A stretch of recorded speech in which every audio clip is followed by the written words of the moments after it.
This is Part 64 Guy, and in a previous video I showed you how to do some inspection of your tires as regular maintenance, checking the pressure, checking wear. This video I'm going to show you how to change a tire. Now this may come in handy if you find yourself away from home traveling somewhere and you have a blowout, or as another maintenance part, which is called rotating your tires. Now the front and back tires of a car typically will wear differently, mainly due to the weight distribution. Front tires, because your steering, have a lot more sideways forces applied to them, so your wear patterns are going to be different between the front and the back. Rotating the tires typically involves swapping the tires from front to back and back to front so that they wear more evenly over the lifespan of the tires. So let's get to it. Now again, your specific vehicle may be different. On this one, in the back hatch area, we have our spare tire. You saw this from the last video. With the spare tire, there's typically a couple of other items. You have a toolkit, which has a lug wrench, bracket piece that is used for the jack, and good question.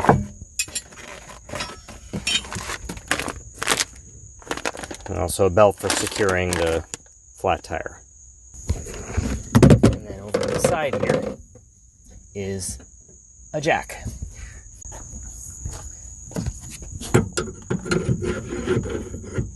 There we go. Okay.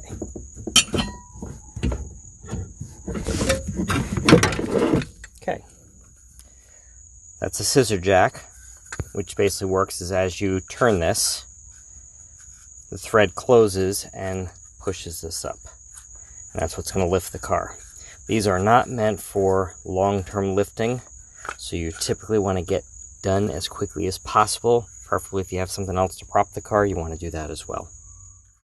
For this demonstration, let's assume the passenger front tire is flat. The first step is to park the car on as close to solid and level a surface as possible. If you have a blowout on a hill, you may need to slow down and drive a bit until you reach the top or bottom where the road is more level. Note how this driveway has a decent slope to it. To address that, I parked straddling the end of the driveway so the car is mostly level. Avoid parking on soft ground because the jack may sink into the ground and fall over, causing the car to drop while the tire is off. To help secure the car before jacking it, set the parking brake, and use an object such as a piece of wood or rock to chock the tire diagonally opposite from the flat to help prevent the car from rolling. Since this step is included in the user manual, I'm actually surprised that some sort of chock has not been added to the tire toolkit. Many cars have a set of notches such as these to indicate where to place the jack. All this information is stored in your manual. There's the chocking the tires and which tire to chock depending on which tire is flat. There's also how to jack the car, how to remove the lug nuts.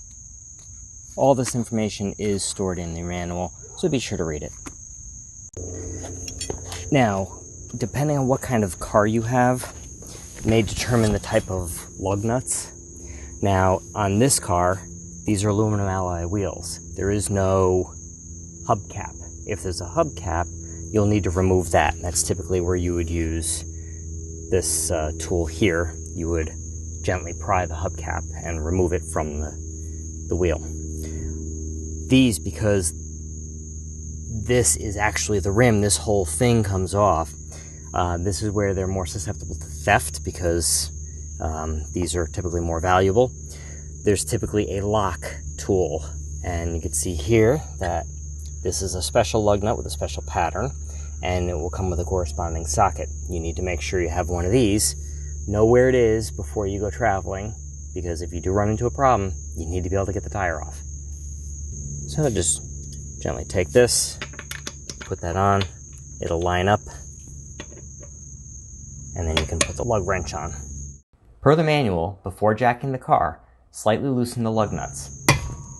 Just give them a little crack, and you want to go in a staggered manner. If you need to, if you find they're on too tight, give a gentle, put the weight of your body on it.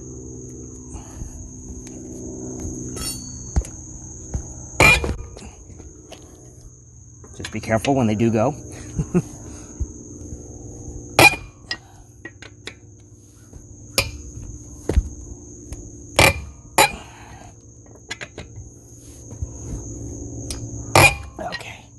they've all been loosened a little bit. Now I can jack the car. Place the jack under the car, aligning it with the marks on the frame. Either turn by hand or use the tools from the toolkit to extend the jack until it meets the frame. Check alignment and how solid the ground feels once more, and lift the car. That goes on here. This goes on here. Remember, you've got a couple tons of vehicle here, so be careful. Do not go underneath for any reason. I can actually hear it. I heard that move a little bit. Now we're clear. Use the lug wrench to remove the lug nuts.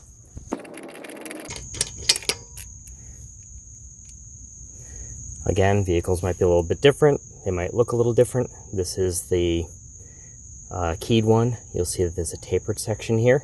That's what's going to mate with the tire, or with the wheel. I like to keep the nuts paired to the studs on the wheel, so I lay them out in the pattern that matches where they came from. Yes, I know, I can practically see the "you're obsessive" comments being typed. Okay, with all the nuts off, get the tire out of the way. These have some weight to them. Okay, so just while this is off, I'll go over real quick. This is your disc brakes. Rear tire may be a little bit different, may have discs, may have a drum. This is typically hot. Do not touch it or you will get a nice burn. Typically you just want to wipe off the interface here in case there's any debris, dirt, because you want this to be a nice, clean, tight interface. If you've got your spare, same thing, just give it a quick wipe. So it pays to have, a rag, keep a rag in the car.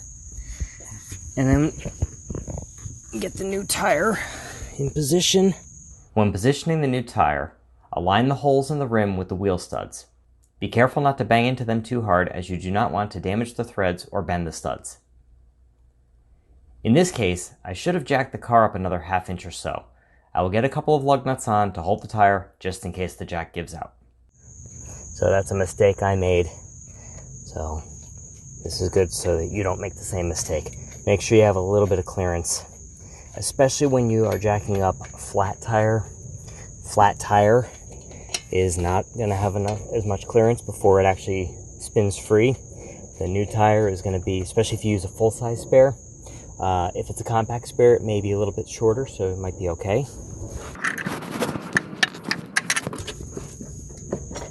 I like to give it a little bit of a wiggle. Make sure it's on there. I'm going to just snug these down. Same thing. Make sure. Okay, now I feel comfortable that it's on there. Now at this point, if the jack were to give out, at least it's on the tire. Okay, now I don't want to tighten these all the way because I'd be applying too much force with it up on the jack. So I'm just going to snug them. And you do this in a staggered fashion. So 1, 2, 3. Need that on there. 4, 5, and I think I did that wrong, but the pattern is in the manual.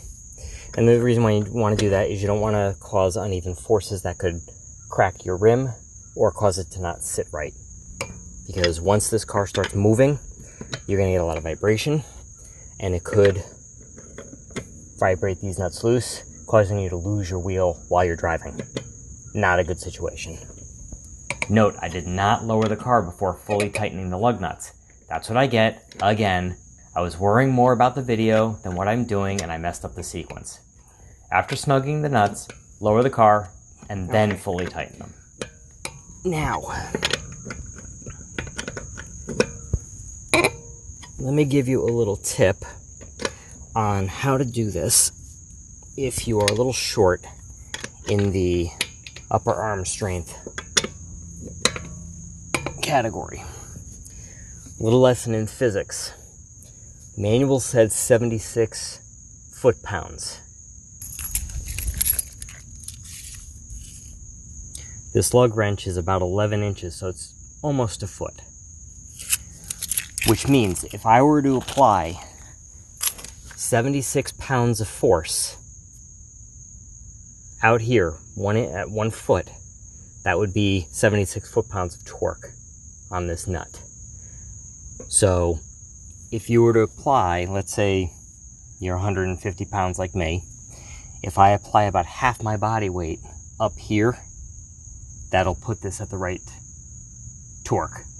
Now ideally, if you get a flat tire, you should get it fixed, but then as soon as you can, go to a shop where they can make sure that the tire is tightened up the right amount. You're gonna have to go anyway to get your tire fixed, so that's when you can make sure that gets done. So what I typically will do is I'll get a little bit of force, What you cannot see is me leaning on the car to take some of my weight. That, combined with the fact that I'm applying my weight at less than 1 foot from the nut, means that I need to apply more weight to reach 76 foot-pounds of torque.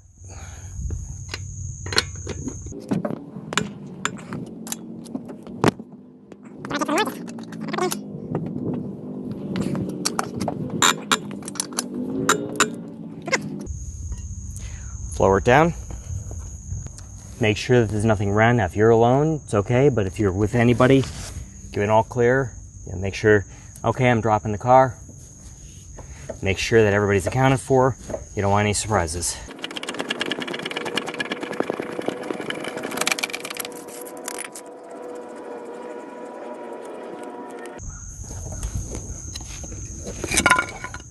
Remove the wood chuck. Be sure you have all tools accounted for, especially that wheel lock if you have one. Put all the tools away. If your tire has special storage instructions, be sure to follow them. That strap has instructions on how to secure the tire so it does not become a missile should you be in an accident. Lastly, put away the jack.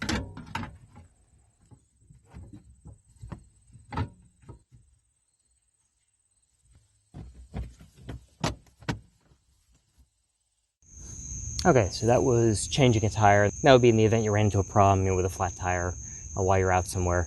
So now what I'm going to do is do a tire rotation, which is swapping the front and rear tires of the car. And I'm going to do that using my jack that comes with the car, as well as a 3-ton floor jack that I have in the shop. So that way I can lift the front and back of the car and just swap the tires. So what I'm going to do first is I'm going to loosen everything, jack the car, pull the nuts, swap the tires, and get everything back together again. All right, this is for my particular car, which is a Toyota RAV4.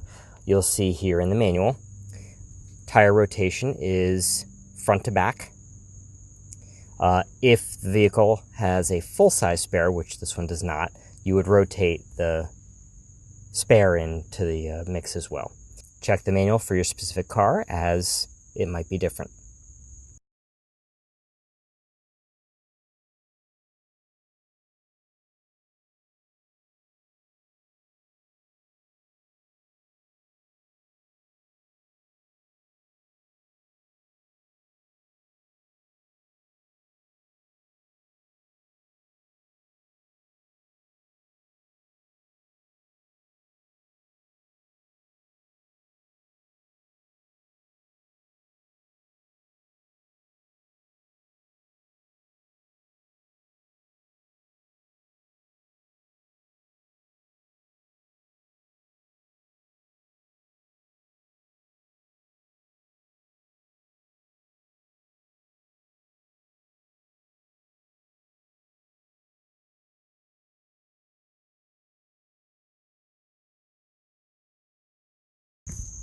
So that's half.